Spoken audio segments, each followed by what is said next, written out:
tous. Voilà. Alors, c'est bientôt la Saint-Valentin, dans une semaine. Alors, beaucoup cherchent l'amour sans forcément le trouver. Alors, avec mon âge et mes amis, tous installés, en couple, mariés, la seule célibataire je suis. Alors, j'ai pensé que les agences matrimoniales, virtuelles ou pas, seraient mon salut.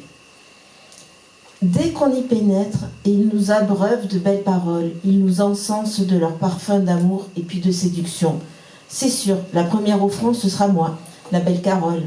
Je fais semblant d'y croire un peu, pour choisir sur papier aussi glacé que mon heureux élu. J'annonce le poids et la stature. Ça fait un peu marcher aux puces, mais bon, je vais en choisir deux. Le premier est d'origine russe. En ce moment, c'est un peu... Mais enfin, le premier est d'origine russe quand même. Le second, prof de natation. C'est des cons. Voilà, c'est ça. Dès que ça y est, les rendez-vous sont ficelés. Dès que j'entre dans le café, je ne suis pas du tout naturelle. Vladimir a un franc-parler, mais je suis tout à fait hostile et rebelle face à ces sons gutturaux qu'il fait en se raclant la gorge. En entendant ces mots, très vite, mon avis, il ne faut pas que je le forge. Je suis vite sortie en solo, car l'idéal de Vladimir était de me voir cuisiner et après le repas, s'endormir. Quelle perspective de joyeuse vie. Seconde rencontre, prof de natation. Pas moi. Je m'attends à quelqu'un d'athlétique. Un homme, une bouteille cylindrique accrochée au nez, me sourit. C'est donc ce gars-là, le sportif. Il me parle de ses problèmes de vie. Il me dit qu'il veut une infirmière pour soigner ses jours de malade, que le sport c'était une autre ère. Maintenant, c'est son air qui en rade. Là aussi, je suis vite sortie. Désolée, j'ai pas la fibre médicale.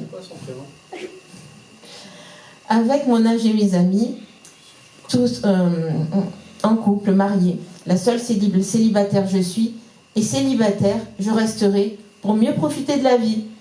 Bravo!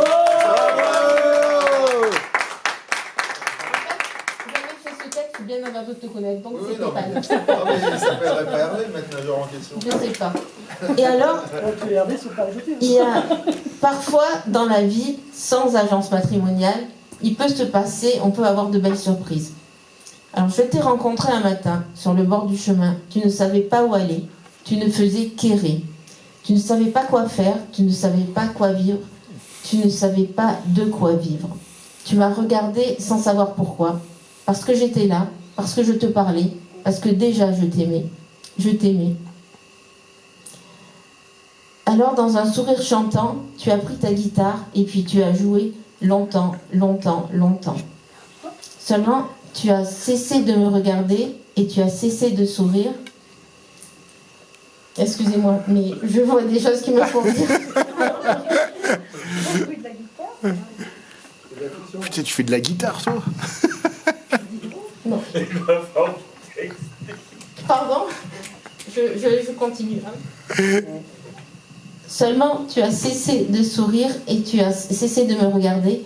Et tu as continué à me regarder d'une intensité à rougir, d'une intensité à pâlir, d'une tendresse à frissonner, d'une tendresse à embrasser, pour figer ce moment furtif, pour le rendre de nous captifs, pour le transformer en instant d'éternité.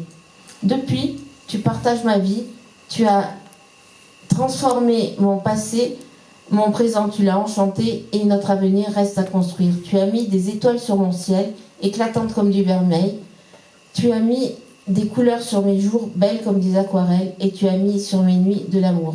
Je t'aime toujours comme au premier jour, et plus encore. Ouais, ouais.